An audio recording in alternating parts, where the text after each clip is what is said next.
George Canning 1827–1827. George Canning, born on April 11, 1770, was a prominent British statesman and politician of the early 19th century. His career was marked by a keen intellect, eloquent oratory, and a diplomatic prowess that left a lasting impact on British foreign policy. Canning's political journey traversed through various roles, including Member of Parliament, Secretary of State, and ultimately, he ascended to the position of Prime Minister. As a leading figure in the conservative wing of British politics, Canning played a crucial role in shaping the nation's direction during a transformative period. The year 1827 stands as a critical juncture in George Canning's life and political career. It was during this year that he achieved the pinnacle of his ambitions by becoming the Prime Minister of the United Kingdom. Canning's ascent to this position was not only a personal triumph but also a momentous event in the broader historical context. The year 1827 witnessed a series of significant political developments, both domestically and internationally, which had a profound impact on Canning's leadership and the course of British history.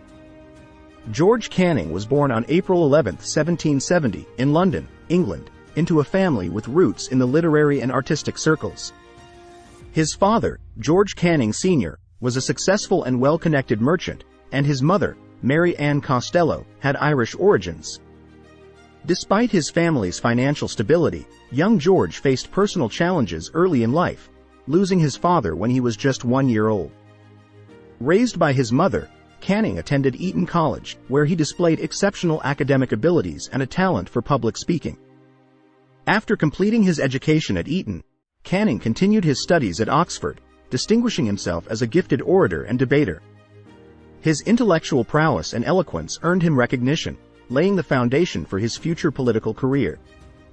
Canning's entry into politics began in earnest when he secured a position as private secretary to the Lord Lieutenant of Ireland, an influential role that exposed him to the complexities of British governance.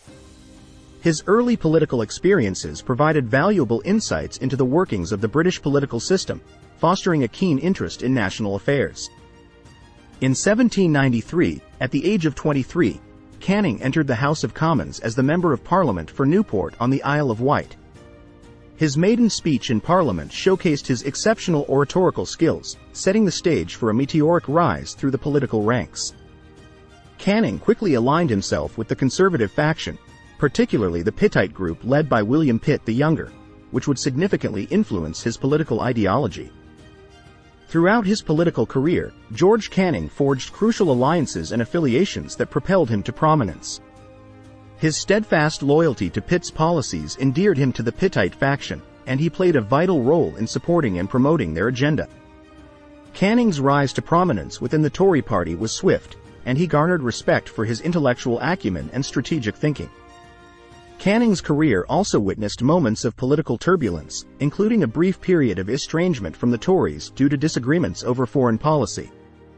His ability to navigate these challenges demonstrated both his resilience and political acuity. Canning's alliances extended beyond domestic politics, as he developed a keen interest in foreign affairs. His diplomatic engagements and contributions to shaping Britain's international relations would become defining aspects of his legacy.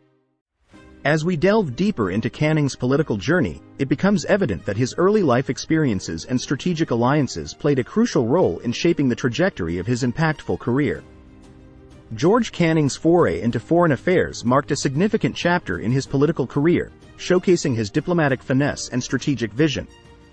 Canning's keen interest in international relations and his belief in a strong British presence on the global stage positioned him as a key architect of the country's foreign policy.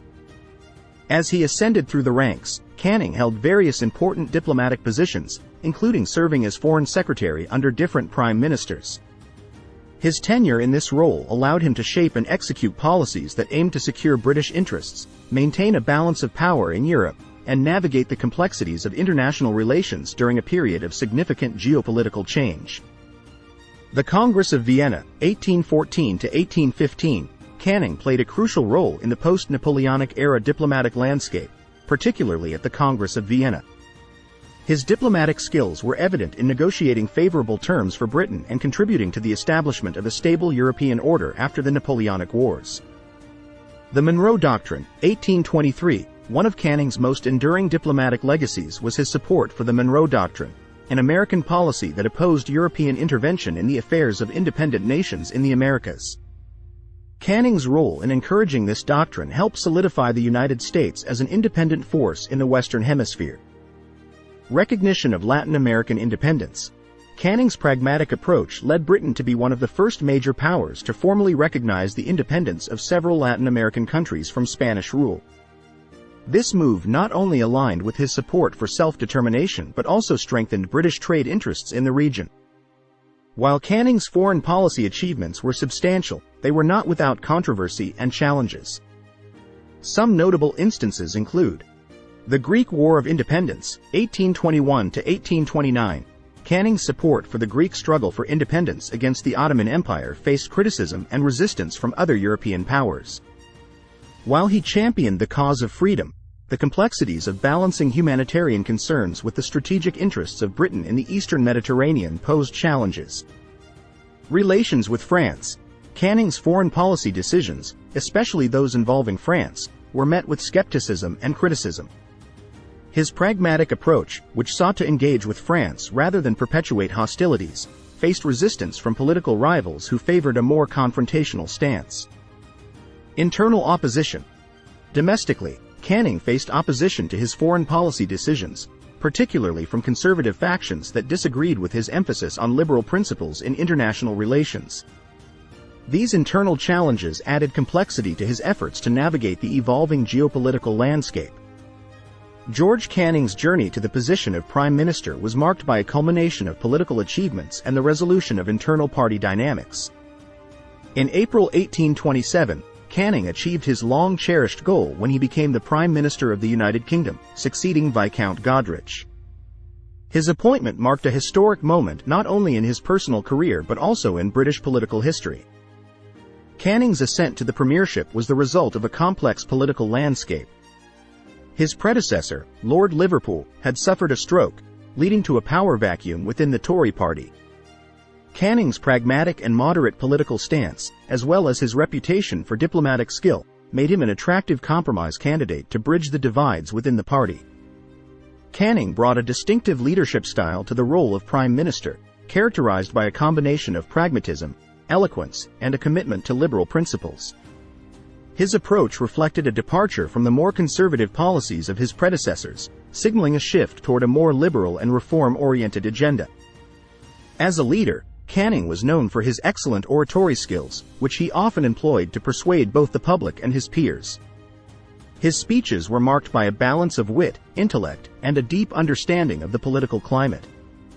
Canning's leadership style was inclusive, and he sought to foster cooperation across party lines, aiming for a more unified and harmonious government. Catholic emancipation. One of Canning's early challenges as Prime Minister was navigating the contentious issue of Catholic emancipation. Canning, who supported the rights of Catholics to participate fully in public life, faced opposition from some quarters within his own party. Despite these challenges, he managed to push for and secure the passage of the Catholic Relief Act in 1829, a landmark achievement in British political history. Foreign policy initiatives. Canning's leadership in foreign affairs continued to be a focal point in 1827. He worked to maintain a balance of power in Europe, addressing issues such as the ongoing Greek War of Independence and diplomatic relations with continental powers. Resignations and challenges. Canning faced internal challenges within his government, particularly from conservative factions uncomfortable with his leadership style and policies. The resignations of key figures, including some members of his cabinet, reflected the tensions within the Tory party. Despite these setbacks, Canning continued to govern with a commitment to his principles. Death and legacy. Tragically, Canning's time as Prime Minister was cut short. He passed away on August 8, 1827, just a few months into his premiership. His death left a void in British politics and marked the end of an era. Canning's legacy endured, however, influencing subsequent leaders and contributing to the evolution of political thought in the 19th century. In essence, Canning's leadership in the year 1827 was characterized by a commitment to liberal ideals, diplomatic finesse, and an unwavering pursuit of policies he believed would benefit the nation. Despite the challenges he faced, Canning's impact on British politics and foreign affairs continued to shape the trajectory of the country in the years that followed. The circumstances surrounding George Canning's death in 1827 marked the premature end of a political career that held great promise. Canning had faced a series of challenges during his brief tenure as Prime Minister, including internal party divisions and the strain of navigating complex foreign policy issues. Unfortunately, his health became a significant concern.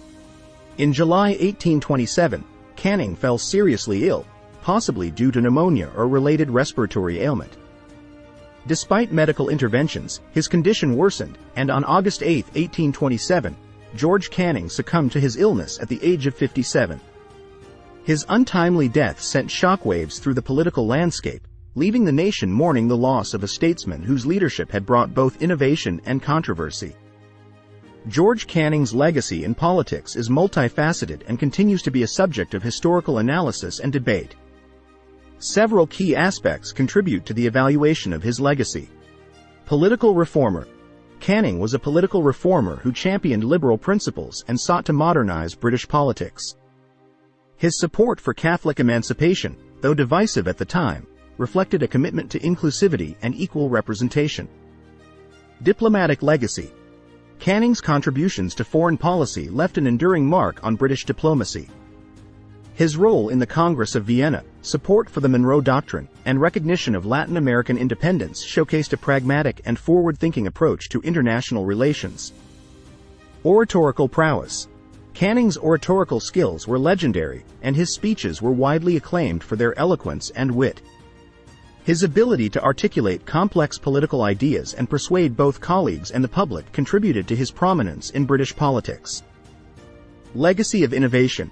As Prime Minister, Canning demonstrated a willingness to break from traditional conservative policies, embracing a more liberal and reform-oriented agenda. His leadership style, marked by pragmatism and inclusivity, set a precedent for future leaders.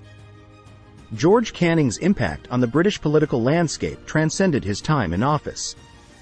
His death, while a tragedy, did not diminish the enduring influence he had on subsequent generations and the evolution of political thought in the United Kingdom. Party realignment. Canning's leadership marked a period of party realignment within the Tory faction. His more liberal and reform-oriented policies contrasted with the more conservative elements of the party, foreshadowing future divisions that would shape British politics. Influence on future leaders. The principles and policies championed by Canning continued to influence political leaders in the decades that followed. His support for free trade, diplomatic pragmatism, and a more inclusive political landscape set a foundation for the future trajectory of British governance. Legacy of diplomacy. Canning's contributions to diplomacy and international relations had a lasting impact on how Britain engaged with the world.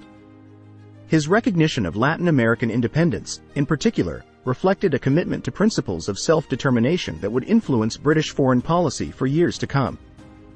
In conclusion, George Canning's death in 1827 marked the end of a dynamic political career, but his legacy endured through the principles and policies he advocated. As Britain moved into the Victorian era, Canning's influence continued to shape the political landscape and contribute to the ongoing evolution of the nation's governance. George Canning's influence on contemporary politics extends beyond the 19th century, leaving a lasting impact that resonates in modern political thought. Several aspects of his legacy continue to shape and inform political practices and ideologies. Liberal principles. Canning's advocacy for liberal principles and political reform has left an indelible mark on modern politics. His support for Catholic emancipation and commitment to inclusivity paved the way for the evolution of more progressive and egalitarian policies in the subsequent centuries. Diplomatic pragmatism. Canning's approach to international relations, characterized by diplomatic pragmatism and a commitment to balance of power, remains relevant today. In an era of global complexities, modern leaders often draw lessons from Canning's adept navigation of diplomatic challenges. Oratorical legacy. Canning's exceptional oratorical skills set a high standard for effective political communication. His ability to articulate complex ideas with eloquence and wit continues to be admired and emulated by contemporary leaders seeking to connect with diverse audiences. In conclusion, George Canning's influence on modern politics is evident in the enduring relevance of his principles, diplomatic strategies, and leadership style. As contemporary leaders grapple with evolving challenges, Canning's legacy provides a source of inspiration and valuable insights for navigating the complexities of governance in the 21st century. In the course of this exploration into the life of George Canning, it becomes evident that his journey was one marked by brilliance, challenges, and enduring contributions to British politics and diplomacy. Born in 1770, Canning's early life at Eton and Oxford foreshadowed the intellectual prowess and oratorical skills that would define his political career. As he entered politics, Canning swiftly rose through the ranks, aligning himself with the conservative Pittite faction and making significant contributions to foreign affairs. Canning's tenure as Prime Minister in 1827, though tragically short-lived due to his untimely death, showcased his commitment to liberal principles, diplomatic pragmatism, and inclusive governance. From his support for Catholic emancipation to his role in recognizing Latin American independence, Canning's impact extended beyond national borders, shaping the course of international relations during a transformative period. As we reflect on George Canning's legacy, it is an invitation to engage in the ongoing conversation about the individuals who shape the course of history.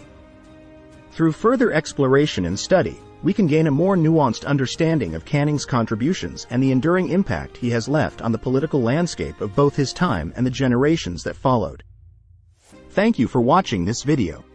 If you found it informative, please like, comment, and subscribe to the channel for more content like this in the future.